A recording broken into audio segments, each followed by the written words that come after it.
Pemirsa, tiba dan seperti Anda katakan dan juga mungkin juga tadi Bung Beng katakan, banyak para pemain itu memang dalam kondisi berusaha disiapkan untuk pertandingan sendiri. Ya, Pak Bungkus, iya. Anda bisa melihat ini adalah jersey yang akan dipakai. Saya akan berbicara tentang bagaimana mungkin adalah ngulin bola supaya refleks kiper bisa lebih teruji. Jadi ini macam-macam cara melatih kiper. Nah, belum kelihatan ya, belum kelihatan di sini karena kita masih bisa menunggu siapa yang akan tampil malam ini karena mengingat di pertandingan terakhir. Pemirsa akan ngobrol lagi bersama dengan Bung Beng dan juga Pak Bungkus setelah pesan-pesan yang berikut ini.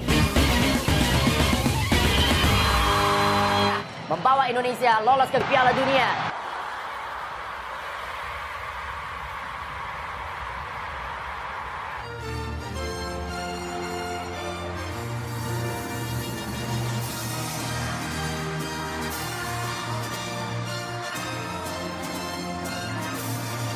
Yang ini nanti saya prediksikan timnas mampu unggul 2 gol cepat di babak pertama lewat Rafael Struijk menit ke-13 dan sundulan Jay Itzes menit ke-20.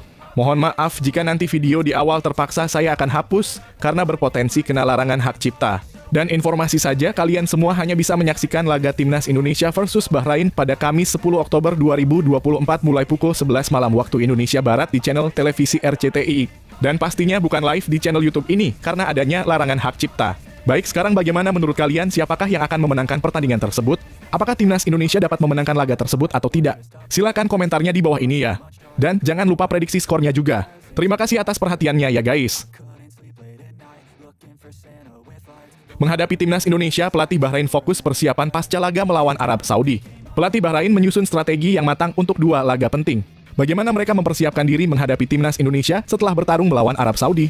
Simak analisisnya. Pelatih Bahrain laga melawan Indonesia sangat penting. Pelatih Timnas Bahrain, Dragan Talajic, mengungkapkan bahwa meski sudah menyiapkan strategi untuk melawan Arab Saudi, fokusnya saat ini tetap tertuju pada pertandingan melawan Timnas Indonesia. Laga ini akan digelar di Bahrain National Stadium pada Kamis 10 Oktober 2024 pukul 23.00 waktu Indonesia Barat dan menjadi bagian dari matchday ketiga grup C kualifikasi Piala Dunia 2026. Talajic menyatakan pentingnya pertandingan melawan Indonesia dan berencana untuk melatih timnya agar berpikir secara bertahap. Kami sudah mempersiapkan segalanya untuk Arab Saudi, tetapi saya ingin mengajari anak-anak saya untuk berpikir selangkah demi selangkah, ujarnya seperti dikutip dari GDN Online. Dia menekankan bahwa meskipun fokus pada Indonesia, timnya tetap menghargai setiap pertandingan. Indonesia adalah pertandingan yang sangat penting bagi kami, tegas Talajic. Setelah menghadapi Garuda, Bahrain akan memiliki waktu 5 hari untuk mempersiapkan diri sebelum berhadapan dengan Arab Saudi di King Abdullah Sports City Stadium pada 16 Oktober 2024. Dengan langkah hati-hati dan persiapan yang matang, Bahrain bertekad untuk memberikan performa terbaik dalam setiap pertandingan. Mari kita nantikan aksi menarik dari kedua tim di lapangan. Eliano Reijnders dan 2 pemain lain, kunci sukses Timnas Indonesia melawan Bahrain. Laga melawan Bahrain menjadi momen penting bagi Timnas, dan 3 pemain ini bisa jadi kunci kemenangan.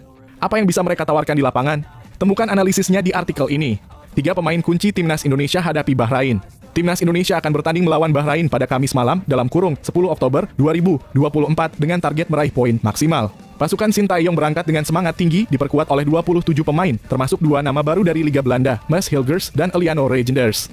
Mereka diharapkan menjadi senjata utama dalam upaya mencuri poin atau bahkan meraih kemenangan pertama di Bahrain. Berikut adalah 3 pemain kunci yang akan berperan penting dalam laga ini. 1. Eliano Reijnders. Meskipun kedatangannya mungkin kurang mendapat sorotan dibandingkan Mads Hilgers, kemampuan Eliano tidak bisa dipandang sebelah mata. Sebagai pemain serba bisa, Eliano dapat berperan sebagai bek kanan, gelandang serang, maupun winger kiri. Usia 23 tahun membuatnya memiliki potensi besar untuk memperkuat baik lini, bertahan maupun serangan. Namun adaptasi menjadi tantangan yang harus dihadapi setelah bergabung dengan timnas. 2. Maarten Paes. Kehadiran Maarten Paes di bawah mistar gawang sudah terbukti sangat vital. Dengan 2 penghargaan Man of the Match dalam laga melawan Arab Saudi dan Australia, kiper berusia 27 tahun ini menjadi tulang punggung pertahanan timnas. Sintayong memperkirakan peluang Paes untuk bermain melawan Bahrain mencapai 70% dan kondisi fisiknya akan terus dipantau sebelum keputusan akhir diambil. 3. Tom Haye. Lini tengah timnas Indonesia sangat membutuhkan sosok jenderal yang mampu mengatur ritme permainan, dan Tom Haye menjawab kebutuhan itu. Pengalamannya sangat terasa saat ia berada di lapangan, terlihat dari perbedaan performa tim ketika Haye bermain dan saat ia tidak. Kehadirannya memberikan stabilitas yang krusial bagi tim. Dengan ketiga pemain kunci ini, harapan untuk meraih hasil positif semakin besar. Mari kita dukung perjuangan timnas Indonesia dalam menghadapi Bahrain. Elkan Bagot tersisi tapi tak terhenti. Kabar baik dari Liga Inggris.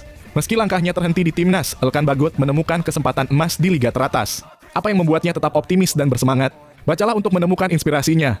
Tak masuk skuad timnas Indonesia, ada kabar positif dari Elkan Bagot di Liga Inggris. Nampaknya pemulihan cedera Elkan Bagot berjalan baik. Blackpool FC menyambut kembali 2 pemain ke lapangan minggu ini, termasuk Elkan Bagot. Dengan demikian Elkan Bagot semakin dekat untuk kembali berlaga membela Blackpool FC. Bagot memiliki cedera di pergelangan kaki setelah ia bertanding 3 laga bersama Blackpool FC.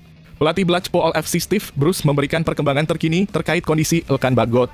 Ollie dalam kurung Norburn dan Elkan dalam kurung Bagot sama-sama turun ke lapangan minggu ini.